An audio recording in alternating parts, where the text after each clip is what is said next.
Hi, everybody, and welcome to Patriot Over 50 because I am well over 50.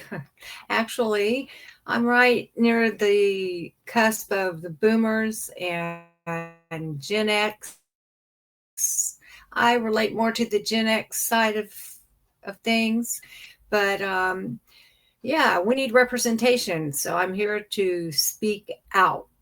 And first, I want to give a shout out to some wonderful people who inspire me to use my voice. A group of truth tellers, of real American patriots who care about America first. And I would even venture to say America only at this point.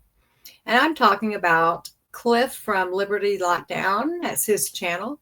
Baron Coleman from the Real Baron podcast.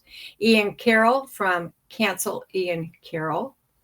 From Nate at Valhalla VFT, Whitney Webb, investigative reporter, Dave Smith, and of course, Candace Owens and Tucker Carlson. And I'm probably leaving a few, but I did my best. And maybe a bit of Megan Kelly sometimes.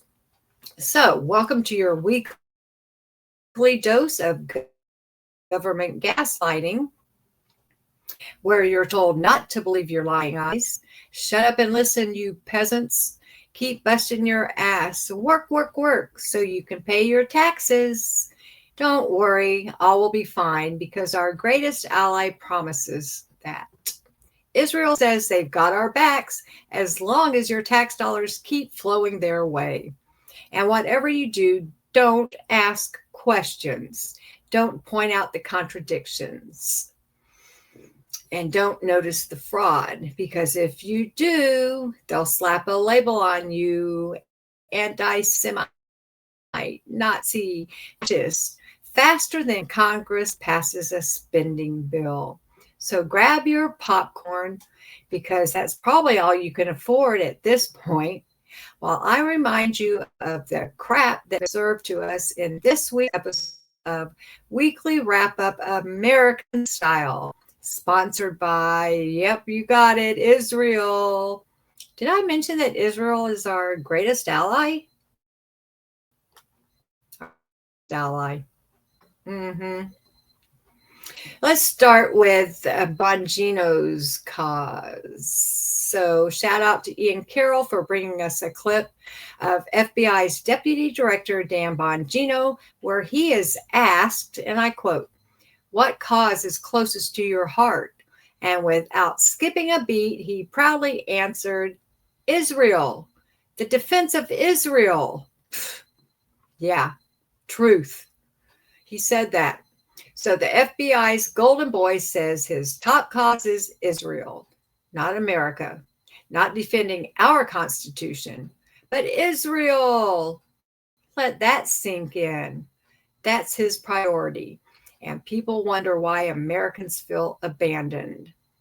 The deputy director of the FBI, sworn to protect America, says his top cause is Israel, because nothing screams America first like putting another country first.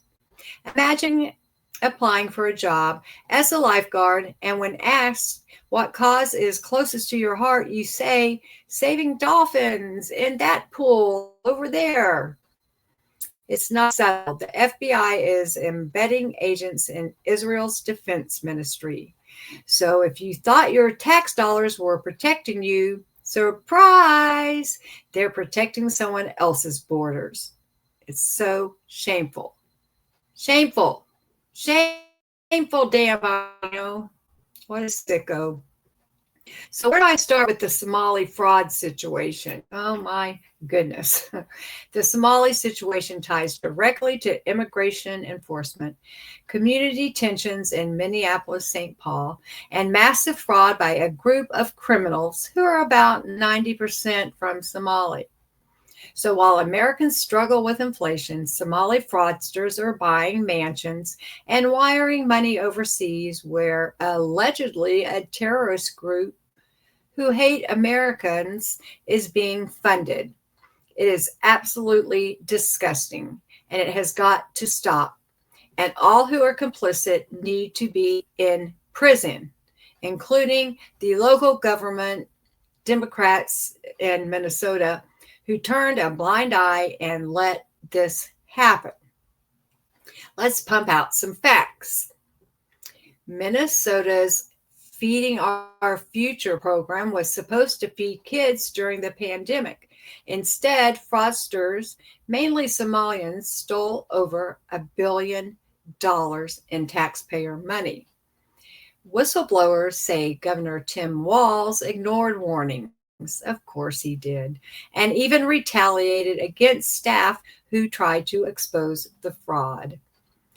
Federal investigators are probing whether millions of those stolen dollars were funneled to Al-Shabaab, a Somali terrorist group. So Minnesota taxpayers thought they were feeding children. Instead, they fed fraudsters who may have fed terrorists. That's not just incompetence, that's treasonous neglect. Governor Walz had whistleblowers waving red flags. He didn't just ignore them, he punished them. That's not leadership, that's cover-up. And Ilhan Omar, she scrambled to deny links, but admitted fraudsters donated to her campaign before she returned the money. Sorry, but if your donors are stealing billions, you don't get to play innocent. This isn't just a scandal, it's a pipeline. Minnesota tax dollars to Somali fraudsters to Somali terrorists. And the government in Minnesota let it happen. Somali communities in Minnesota have been a flashpoint for crime, debates, immigration enforcement, and political fights. Trump called it years ago. He says Somali crime, Somali gangs, Somali chaos. And he was right. Look at what has happened. Look at the headlines. It's not xenophobia, it's reality. Ilhan Omar, the face of Somali politics in America, sits in Congress spewing anti-American rhetoric while her district struggles with crime and corruption. She shouldn't be in the House, period. The government pretends this is about compassion. Now, I'm talking about the Democrats that are in Minnesota. No, it's about votes and power. Meanwhile, Americans in those communities are the ones paying the price. At a cabinet meeting last week, Trump described Somali immigrants as garbage, and I agree with him, and said he doesn't want them in our country, and I agree with him again. He also said they come from hell, and all they do is complain. They bitch and complain. Truth. Ilhan Omar, Trump repeatedly singled her out, calling her garbage also. I think she's garbage as well. Following his remarks, ICE raids happened, and ICE prepared mass enforcement operations in Minneapolis, home to the largest Somali population in the United States. Somali protesters in Mogadishu held posters of Omar denouncing Trump's attacks. Omar herself said Trump's obsession with her was creepy. She's the creepy one. Trump said it plain. Somali immigrants are garbage, and he's right. Look at the fraud. Look at the chaos. And Ilhan Omar, the face of Somali politics in America, needs to be kicked out. She needs to leave. Trump called them garbage. The media cried racism, but the receipts show he was telling the truth. Moving on. I want to give a shout out to another one of us, a real truth teller, a real American patriot, Tucker Carlson. If you haven't seen his interview with country star sensation John Rich, who is another great American truth teller fighting the good fight like us, you are in for a treat. It is truly amazing. He breaks it down biblically and dives into politics, faith, and the darker side of the music industry. Rich sat down with Tucker to talk about Donald Trump, the state of our country, the state our country is in, and what we must do to save it. He also talks about a song he says was inspired directly by the book of Revelation. The conversation spans spiritual warfare, biblical prophecy, and how modern technology makes ancient warnings like the mark of the beast feel eerily relevant today. Rich also reflects on his personal faith journey, his father's ministry, and why he believes Christians should confront evil rather than retreat from it. Key highlights include political endorsements, Elon Musk's support for Trump and what it means for 2026. The song named Revelation, Rich describes feeling divinely compelled to write it and its surprising success. Spiritual warfare, criticism of satanic symbolism in media, and his call for Christians to push back. Prophecy and tech, how surveillance and global systems echo biblical warnings about control and allegiance. Faith over fame. Rich says he shifted from chasing chart success to pursuing significance because God doesn't care about how successful you were. He cares how significant you were while on earth. So please take time. You will not be disappointed. Take the time to watch this. I would even go as far to say that this interview is a must if you care about America and our kids' future. It really is amazing. I was so thrown back by this interview. It's wonderful. Something we all should watch. So what the hell is up with the FBI and their attempt to make us believe they have caught the DC pipe bomber? My next shout out goes to Cliff from Liberty Lockdown. He is another one of us bent on truth and fighting the good fight for America. He gives a rundown with a guest who is an ex-FBI agent that will open your eyes to the gaslighting we are experiencing once again from Cash Patel, Dan Bongino, Pam Bondi, and the rest of the crew. The FBI arrested Brian Cole Jr. in Virginia, accused of planting pipe bombs near DNC and the RNC headquarters on January 5th, 2021. Nearly 5 years later, they suddenly have a suspect. Liberty Lockdown's take. On their December 4th episode, hosts questioned the timing and transparency. They argued during Biden's administration the case was deprioritized despite being tied to January 6th, which they called the darkest day since the Civil War. They suggested political motivations sidelined the investigation and that the arrest now looks like a PR stunt. This wasn't about incompetence. This was about cover-up. Biden's FBI sat on the case for years, hiding evidence, burying leads, and protecting someone. Liberty Lockdown nailed it. If January 6th was the darkest day since the Civil War, why did they deprioritize the bomber case? Either they didn't care or they didn't want truth out. 5 years later, the FBI suddenly finds their guy. Convenient timing. Neat little story. Too neat. Now they trot out Brian Cole Jr. as the villain. No new evidence, just renewed focus. Translation, political theater. No way they've got the right person. This feels like the FBI pulling a rabbit out of a hat, except the rabbit looks suspiciously like a scapegoat. They're so good at finding patsies and scapegoats, aren't they? Okay, time to call out some big losers.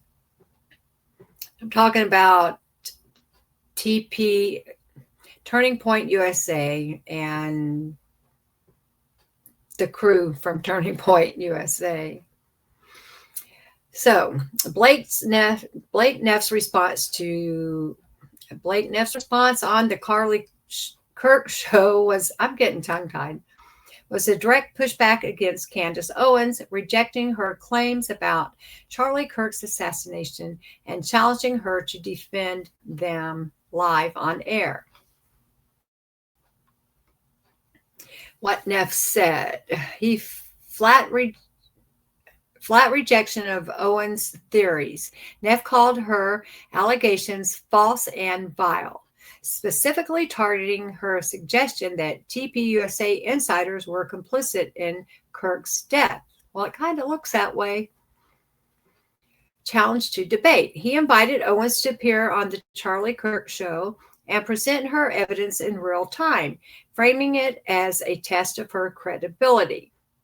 Accusations of harm. Neff argued that Owens' rhetoric has led to harassment of Kirk's friends and family, saying her words have real-world consequences.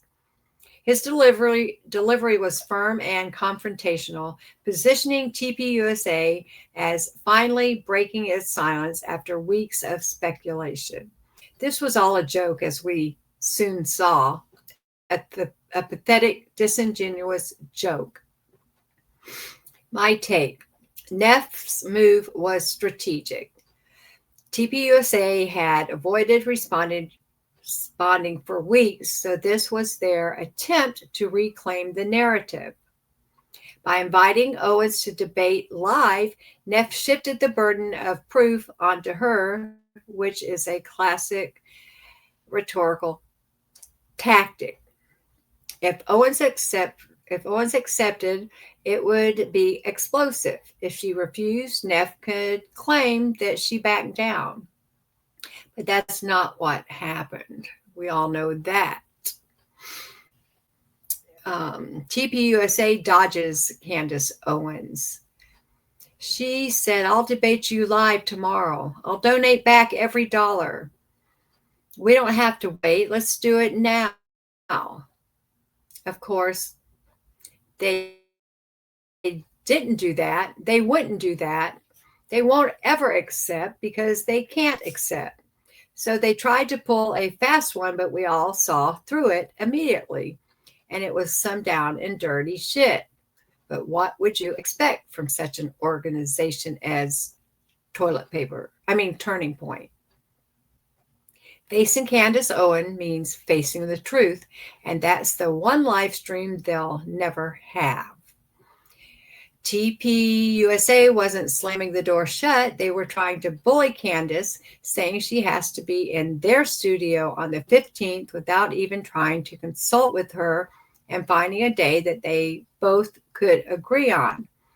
Signaling, we'll face you, but not on your terms, Candace. They avoided a rushed live stream where Candace could dominate with surprise receipts. By insisting on their own studio, they control the environment, production, and framing. It gives them time to prep counter arguments, comb through their own IRS filings, and rehearse messaging. But the flip side is obvious. Candace gains momentum. TPUSA is, of course, a bunch of bullying pussies who are terrified of truth, and the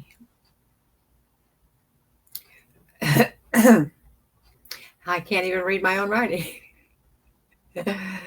And the truth that she might drop. Because nothing says confidence like scheduling the truth for later, especially when she can't make it. Okay. So let's talk about some other losers that I'm talking about Tim Pool, Posobiec, Rob McCoy, Crowder, and even Nick Fuentes.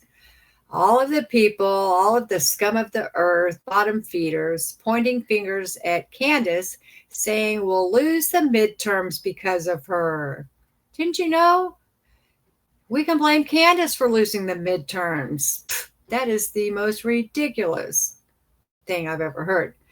Because truth doesn't matter to these people. Because their truth is the freaking midterms, not figuring out who assassinated Charlie Kirk, but losing the midterms. But here's the truth. Candace isn't the problem. The problem is Trump and his cabinet dropping the ball. Broken promises. He promised to end the war in Ukraine in 24 hours. It's still ongoing. He promised no tax on tips, overtime, or social security. None of those have been delivered yet. He made so many promises he hasn't kept. And what has happened with the getting rid of the illegal immigrants? I haven't heard much of that lately. Have you? I don't know what's going on, but Trump's administration has prioritized foreign entanglements and alliances over delivering for everyday Americans. Candace tells the truth. She has the receipts, and the receipts show this. Americans, sane right, sane left, the middle, are not being represented. So stop blaming Candace. Start holding accountable the people who made promises and broke them. We're not going for it. Enough is enough. They're trying to pin the GOP split on Candace Owens, saying we'll lose because she tells uncomfortable truths. Tim Pool, Posobiec, Rob McCoy, and the other losers I mentioned are pointing at the messenger instead of the mess. But elections aren't lost by receipts. They're lost by broken promises and ducking accountability. Candace isn't the problem. The problem is promises made to Americans and not kept. If you're serious about winning, you stop scapegoating and you start delivering. But it's my guess that these people are too freaking stupid to do that. They are sick people who don't care about truth, America, or fighting the good fight with us. They care about politics. Whose payroll are they on? And that's all I have for today. Thank you for being here. Please help me build my channel. I only have 11 subscribers, so I sure could use some help. Talk to you soon. Bye now.